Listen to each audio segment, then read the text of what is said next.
Thank you very much, Alex, Toastmasters and fellow Toastmasters. And as Gita has already said, there's a lot of wonderful alliteration, especially in Joanna's choice of sport and animal. And Russell had the job of kind of telling us about the discovery of the cormorant playing cricket. And I was surprised, I think a cormorant is a sea bird, so with all your sailing picture backgrounds, I was surprised you didn't know that bird already. But I love the visualization with the gestures of finding the stick and the use of an acorn on a beach where maybe a pebble might have been more apt. But certainly alliteration with, as Gita said, but also bat and ball, and use of descriptive flock around for, you know, both birds and actually being in a group, and the use of the kind of the cricketing terms but adapted was very off the cuff, and I thought that was lovely.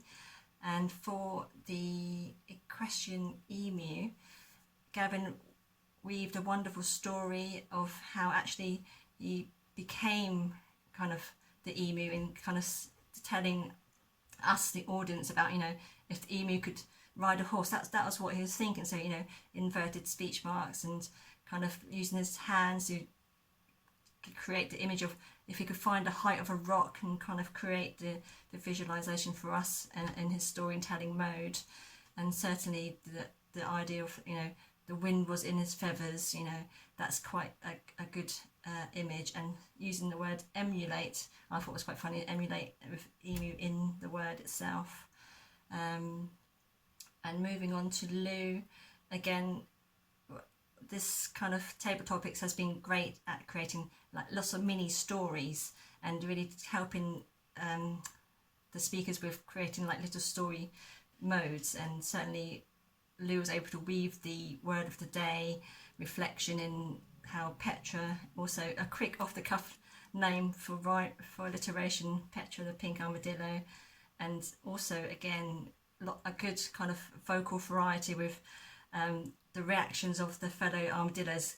Blimey heck, you know, what's going on? She's pole vaulting. That was quite a good kind of animated reaction from these armadillos. And then on to Claire, and I liked the way actually there was an element of kind of subversion. I think it was almost like it was a quick reaction to Russell's kind of commendation earlier, where actually she could create a twist in the tale, and I thought that was quite clever. And she set the scene of everyone knows about the tortoise and the hare, but actually they don't know about the tortoise and the terrapin. But actually also the tortoise still won't lose because he's a wise animal, and also the word of the day was reflect in that. And I also like the way that Claire used kind of descriptive word of, you know, the tortoise was plodding, and you know that is such a it's not an onomatopoeia, but it's a very specific kind of descriptive word that kind of gives the audience the exact idea of the speed of the tortoise. And with Alex, again, I think, you know, Gita did say, and I've highlighted, you know, the W's, why wouldn't you want to? That was very clever, quite quick at the beginning, and certainly kind of creating another story of, you know, what happened, why, you know, would a wombat windsurf. And then lastly, Michael, great leap into setting a scene.